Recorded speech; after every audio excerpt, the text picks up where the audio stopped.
So today I'm going to teach you how to side crow. Now side crow is often seen as like the next step after you've learnt a crow pose, and it's a challenge. It's definitely a challenge, but it does, I think, look harder than it is. If you've got strength to hold a crow pose, and if you have a good twist, then you will be able to do this. It won't take a couple of times for you to get into flight, but you will be able to get there. If holding a crow is tricky, if you haven't really got a deep twist yet, then that's where you stay. That's where you work. You build up the foundations before we kind of take off into flight, into these inversions.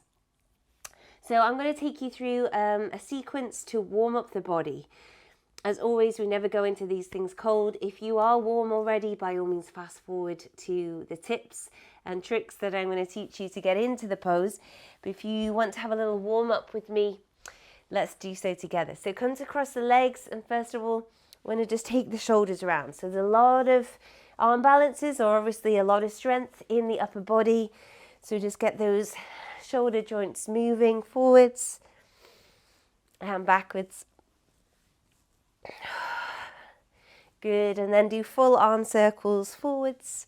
We're not going to be here too long. We're just getting things moving, and backwards.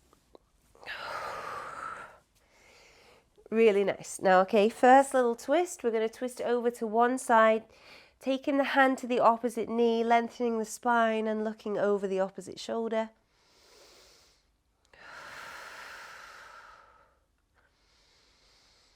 Deep breaths. Good, to come back round through to center and over to the opposite side.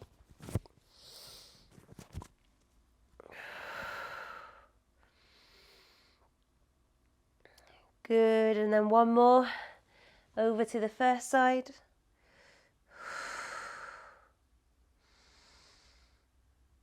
And over. Wonderful. Then back through to center. We're going to find tabletop position. So from here, I'm going to start to circle the hips, and as you come forward, bring your shoulders over your fingertips. So a good wrist warm up, as well as getting those hips moving too. Lovely. And then change direction.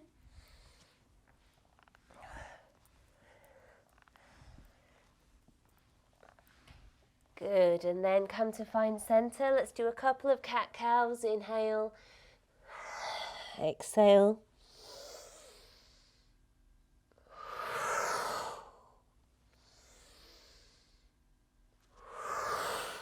Good. From here, we're going to point the fingers to the outside of the mat. Feel free to walk the heel of the hand as close as you like towards each other and take a sway left and right.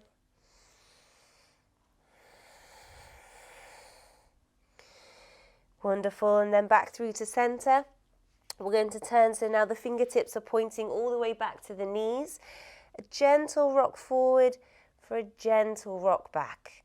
Now as you can see, I don't have much range of motion here. I'm completely fine with it. It's like we're all different. Flexibility will come, but it's also, some things we're not meant to move in certain ways. Our bodies are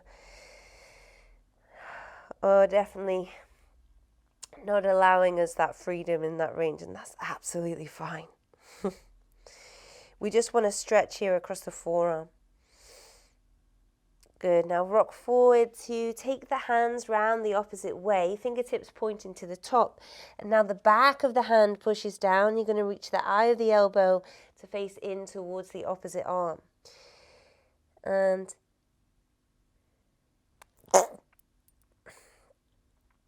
And from here, try to share the weights between the wrist and the opposite hand, or maybe put a little bit more into that left hand, ease up on the right side. And then come back to neutral. We're going to swap, take it the opposite way.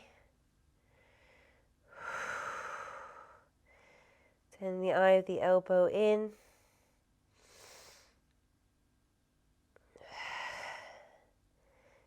Good, then from here we're going to drop it back, We're going to interlace and just circle out the wrists.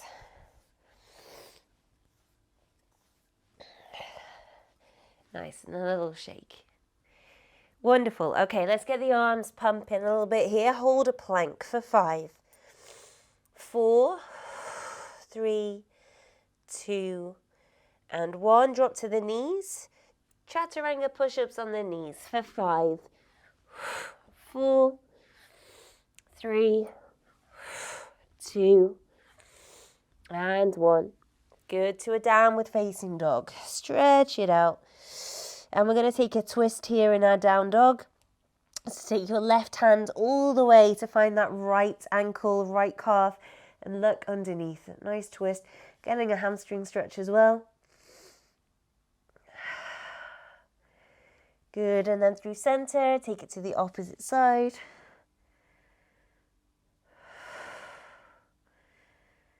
Nice. And then through center. And then here, roll forwards to a plank. 5 chaturanga full push-ups. If you want to, take it back to the knee.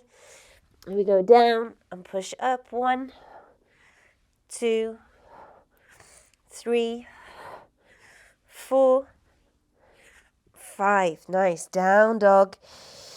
Little pedal left and right. Do some shoulder shrugs. Drop the head down and squeeze back up. Good. To tiptoe.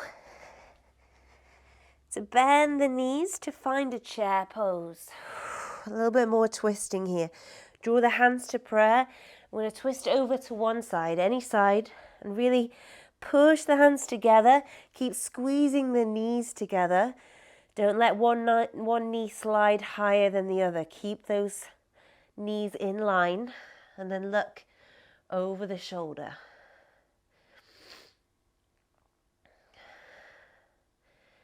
Good. To come back, take it to the opposite side. Equal twist here. We want to be as equally open on both sides. We obviously always have a dominant side, but we want to rectify that in our yoga practice.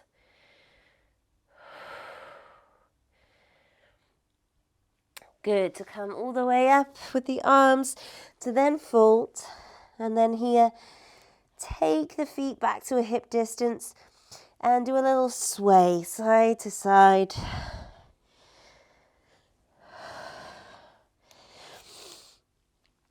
Good. To come back. To bend the knees. And jump the feet together so you come high onto the balls of the foot. Now I'm just going to have a couple of little flights into crow pose, normal crow, before we come into a side crow. So the idea always in our inversions is that chaturanga arm strength here. So we spread the fingers wide, really engage through the biceps, and you want to bring the knees as high up the arms as you can. So there is that option to take them wide, but we want to keep them high up the arm. This will help you when you come to advance your practice, you come on to further poses. So lifting up, spread the fingers, lean forwards, and then we lift. So I'm just going to do a couple here, just getting a feel for that pose, that flight, and having a little roll of the wrists. And then coming back into it. So there's a tutorial I've done just on crow pose. But this is it's a really good way to warm up into side crow. And down, shaking out the wrists. And this one, let's hold for 10. So plant the hands, come forwards. Lift the feet and hold 10, 9, 8, 7, 6, 5, 4, 3, 2, and 1. Nice. Good. Okay, so we've got the body kind of in tune.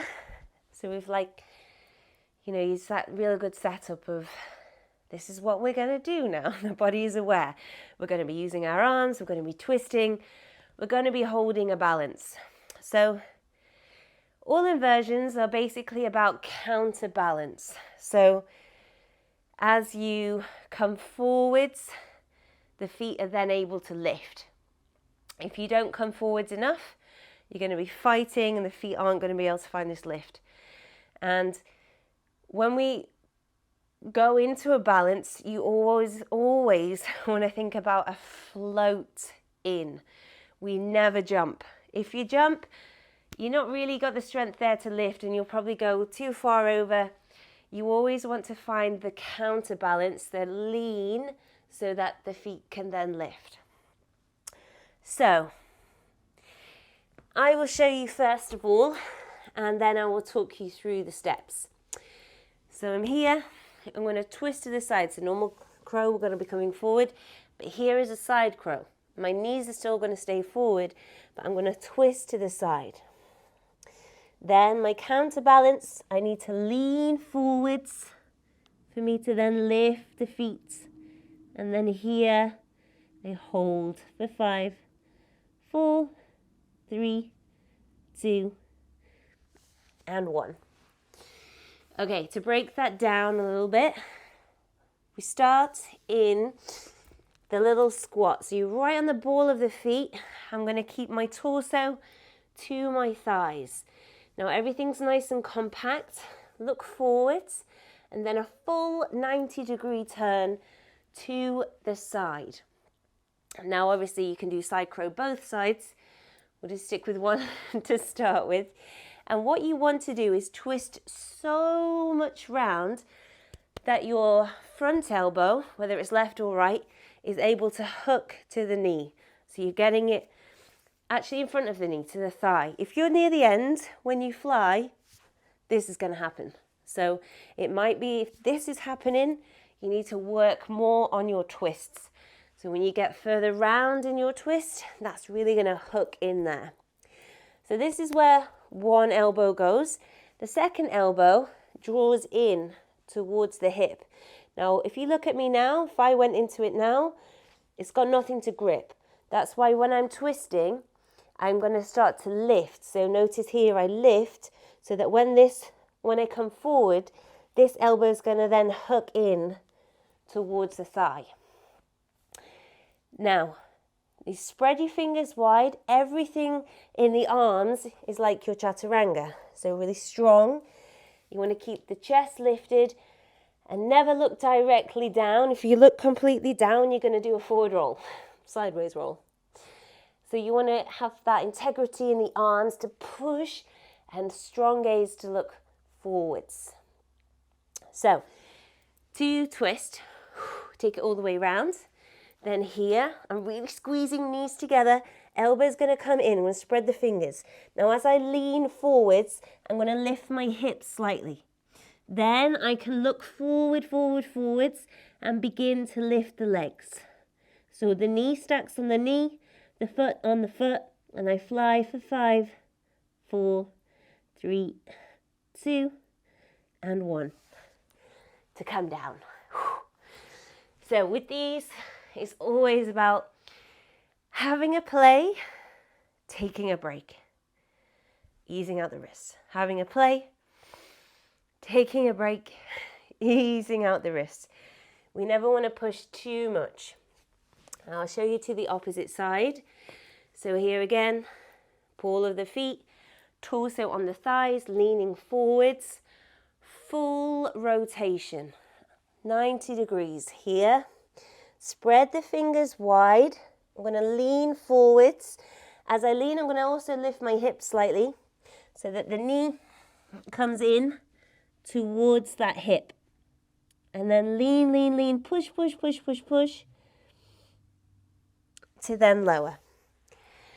So this is kind of your foundation beginner side crow. As you progress, as you get stronger, you might be able to do the side crow where you just rest the knee side down onto the arm and the opposite side is free, so this hip isn't down. That gives you a lot more height in your side crow. The reason I'm not demonstrating that is because I'm not quite there yet myself, but it's good for you to be aware of. And it's nice, you know, I'm on this journey too. I'm very much still learning these inversions. I'm very much still practicing them in my own practice to get better. I've got the foundation now, and it's about where I can progress to. And you always want to set up with the right foundation so that you can then build up to these harder poses. So by starting here with this full twist, drawing it in, placing the hands down, lifting the hip up, and then the foot will follow. You'll be into fly. You can then start to extend the leg. You can start doing extra little bits here to then get all fancy as we progress through this journey together. So an option you can take as well to help you into the pose is to use a block. And the block will go down onto your mat, to the floor, and you will come to stand upon the block. So we find that initial little squat, but you're going to be higher up because obviously the ground is now raised. So that means as you twist, your knees are automatically going to be higher up the arms. So when you come to lean, that counterbalance, your feet are already higher. So you're going to find the lift a little easier. So I'm going to take it down, elbow in, and then come to look forwards, and then we can hover the leg. And then come back. So just have a little play around. I personally don't really like the block. It's not how I ever really learned, and now I find it a bit awkward. But I can see how it does definitely have advantages, and teaching others, it definitely does help just to get that little bit more height before you twist into it. So in summary, to get into your crow pose, you need to have a good twist. You need to be strong in the arms, and you need the body to work as one. So as we come into any inversion, everything switches on, the core especially. And always think counterbalance. If you're not leaning far enough forwards, you're not going to be able to get a lift of the feet. And also if you go too far forwards, you're going to fall over. The feet have nothing to kind of pull back against. Always float and never jump into these poses. I hope you have fun playing around with side crow. If you have any questions or anything else you'd like me to break down, please do let me know. And I look forward to teaching you again very soon.